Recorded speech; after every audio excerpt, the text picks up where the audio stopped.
তো রিসেন্ট যে ক্যাম্পাসে মাদক বিরোধী অভিযানগুলো হলো, ওটা নিয়ে যদি একটু বলতেন যে ওটা কেন হচ্ছে প্রবলেম্যাটিক, স্পেশালি যে কমেন্টস গুলো আসলো মন্ত্রী থেকে, এটার পরে যে পুলিশ অভিযান চালালো, তো ওটা নিয়ে আপনি যদি একটু বলতেন।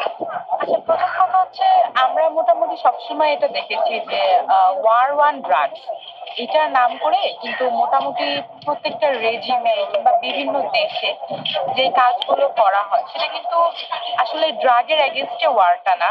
দেখা যায় যে এই সিন্ডিকেট গুলোকে যারা এই ব্যবসার সাথে জড়িত তাদেরকে কিন্তু পুলিশ প্রশাসন টিকিয়ে রাখার মাধ্যমে মোটামুটি দমন পীড়নটা কিন্তু সাধারণ জনগণের উপরে চলে। সোহরাওয়ার্দী উদ্যান ঢাকার একটা অন্যতম ঐতিহাসিক জায়গা, এবং আমরা যদি এই নগরের স্ট্রাকচারও দেখি দেখা যাবে যে এখানে রিক্রিয়েশনের কিন্তু তেমন কোনো জায়গা নাই।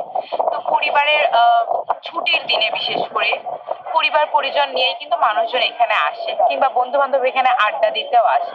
এই জায়গাটাকে কিন্তু নিরাপদ করার দায়িত্ব প্রশাসনের বহু আগের একটা কাজ ছিল, কিন্তু আমরা প্রতিবারই দেখেছি যে সোহরাওয়ার্দী উদ্যানকে সম্পূর্ণভাবে অনিরাপদ করে দিয়ে এবং জনবিচ্ছিন্ন করার একটা প্রক্রিয়ার মধ্যে কিন্তু প্রশাসন সব সময়ই ছিল।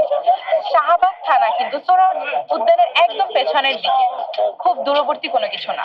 এবং এই শাহবাগ থানার পুলিশেরা বারবার ঢাকা বিশ্ববিদ্যালয়ের প্রশাসনের এর সাথে জড়িত, বারবার এখানে ড্রাগের এগেনস্টে ওয়ার ঘোষণা করে দিয়ে কিন্তু তারা এখানে মিডিয়া নিয়ে এক ধরনের হাইপ তোলার চেষ্টা করেছে যে তারা এখানে হচ্ছে মাদক দ্রব্য যে খোলামেলা বিক্রি হচ্ছে, সেবন করা হচ্ছে, এটার বিরুদ্ধে তারা নানা ধরনের রেড প্রক্রিয়া বা রেড দিচ্ছে।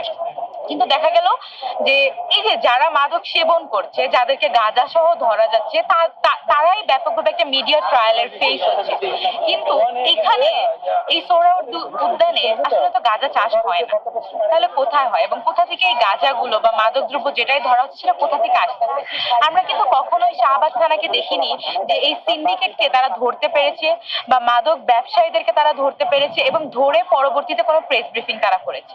কিন্তু আমরা বারবার দেখেছি যে এই অঞ্চলটাকে সম্পূর্ণ একটা পরিত্যক্ত অঞ্চল করার জন্য কিন্তু নানা ধরনের পায়তারা করা হয়েছে। সোহরাওয়ার্দী উদ্যানকে এই শহরের নাগরিকদের কাছে এমন ভাবে পেশ করা হচ্ছে যেটা খুবই বাজে একটা জায়গা। এখানে প্রবেশ যারা করে বা এখানে আড্ডা যারা দেয় তারা খুবই বাজে পরিবারের, তাদের পরিস্থিতি খুব খারাপ। এভাবে কিন্তু এক ধরনের মোরাল পুলিশিং এর মধ্যে প্রতিনিয়ত জায়গাটাকে রাখা হয়েছে। কিন্তু এখানে সঠিক পরিকল্পনা, এটাকে রিক্রিয়েশনের জন্য একটা সেফ জায়গা করার উদ্যোগ কখনোই প্রশাসন নেয় নাই। আমরা সাম্প্রতিকও দেখলাম যে ঢাকা বিশ্ববিদ্যালয়ের এক ছাত্র নেতাকে নাইমুদ্দিনকে কিছুদিন আগেই পুলিশ এভাবে রেড দিতে এসেছে তারা মাদক দ্রব্যের বিরুদ্ধে, এবং দিতে এসে তারা সেখানে ছাত্র নেতা, একজন মাইনর এবং দুইজন সংবাদ কর্মীর উপরে হামলা করে, রীতিমতো একজনকে চড় মারে, এবং যাকে চড় মারা হয় সেই ছেলেটারই পরবর্তীতে বলা হয়েছে সরি স্যার আমি চলে যাচ্ছি। মোটামুটি এই যে চিত্রটা, এই যে ছোট্ট একটা ভিডিও যেটা আমাদের সামনে আসছিল, এটা দ্বারা কিন্তু মোটামুটি এই জিনিসটা আমাদের কাছে খুবই স্পষ্ট যে এই রাষ্ট্র নাগরিকদেরকে, এই দেশের নাগরিকদেরকে কিভাবে ট্রিট করে, এবং এই রাষ্ট্র, এই ব্যবস্থা, এই কাঠামো যে প্রতিনিয়ত এদেশের প্রত্যেক নাগরিকের যে আত্মমর্যাদা সেটাকে ভেঙে দেয়, এবং আত্মমর্যাদা যে আমার থাকবে সেটা তারা কোনোদিনও স্বীকার করবে না। ঠিক এই পরিস্থিতি কিন্তু আমরা সেদিন দেখলাম। আমরা দেখেছি যে নাইমুদ্দিন কেবলমাত্র একটা প্রশ্ন করেছিল যে আপনারা এটা কিভাবে করছেন এবং কেন করছেন। এই প্রশ্নের উত্তর দিতে না পেরে বা এই প্রশ্নটা কেন পুলিশ প্রশাসনকে করা হবে সেজন্যই কিন্তু তার উপরে দুজন কনস্টেবল ব্যাপকভাবে চড়াও হলো, তাকে আঘাত করলো, তাকে মারলো।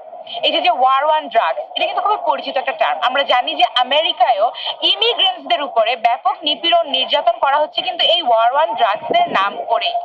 ইমিগ্রেন্টসরা সবাই মাদক সিন্ডিকেটের সাথে জড়িত, তারা মাদক সেবী, এই বলেই কিন্তু তাদের উপর এক ধরনের নিপীড়নের ন্যায্যতা তৈরি করা হচ্ছে।